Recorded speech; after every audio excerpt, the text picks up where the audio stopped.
Hello, and welcome back to Real Reviews. It is me, Lee, back this time to review Echo from Disney+, all episodes released on January 9, 2024.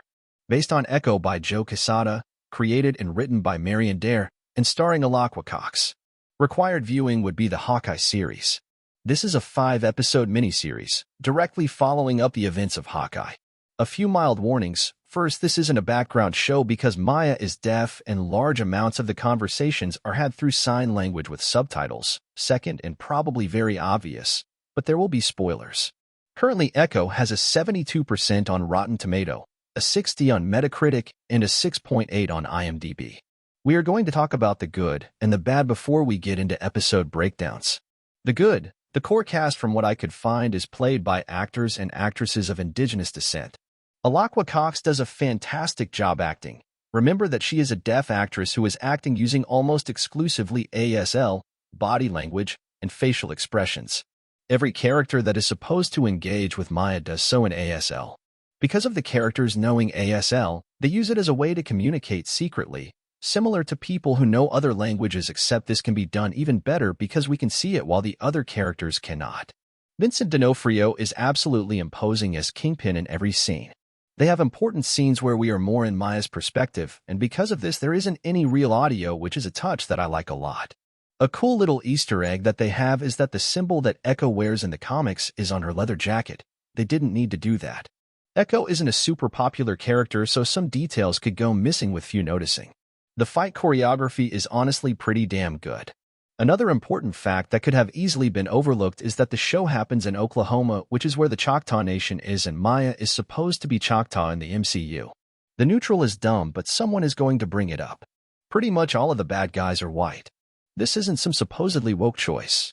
It is because Fisk is still the bad guy. His crime organization is the core of the issue.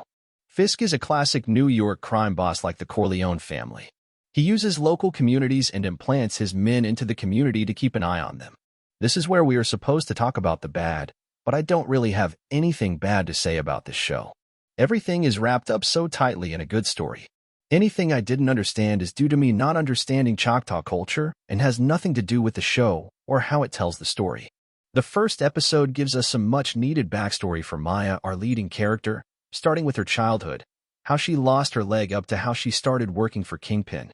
They add in some scenes of her working up the ladder after Ronan aka Hawkeye killed her father, including a pretty awesome fight with Daredevil. Then she returns to her hometown on a mission to take down Wilson Fisk's empire and becoming the queen. She finds that the people from her past not only remember her but are still willing to help her. Up to a limit, that is, they won't help her start a war with Fisk. Before we close out this episode's discussion, I want to mention that there is a mystical element through dreams for flashbacks. Episode 2 starts with a flashback to Native American history, presumably showing one of the ancestors of Maya. They are playing a game. It looks vaguely similar to something like lacrosse, but I am not going to comment on it further as I am not Native American and likely lack the cultural context for the game and completely for the outfits.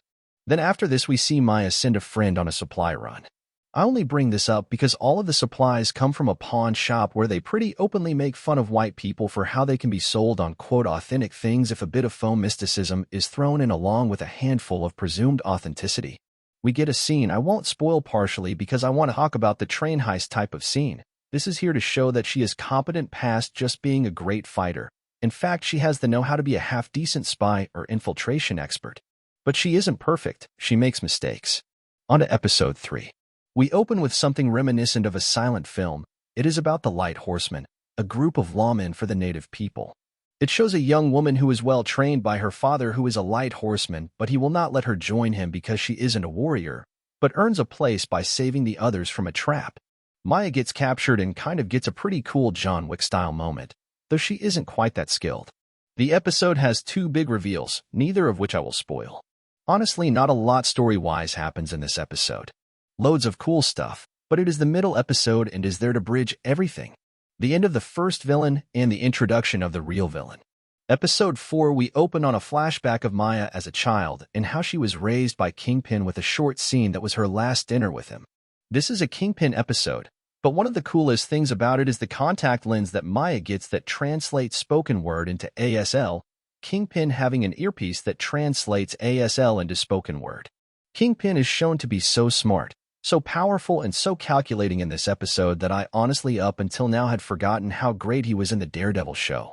This episode is Maya making a decision as to what she will do with Kingpin and her learning more about her past and the mysticism that she has been dealing with.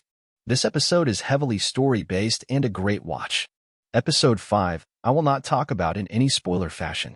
It is fun, it is action-packed, it is a fantastic climax to honestly, in my opinion, one of the best shows that Marvel has put out so far. I think Echo would make a fantastic addition to any team they want to put her on. She has the moral grayness to be a Thunderbolt, the mysticism to be with characters like Shang-Chi and Doctor Strange, and the overall skill and competence to join the likes of Winter Soldier and Captain America. I highly recommend this show and welcome Echo into the MCU as another memorable character.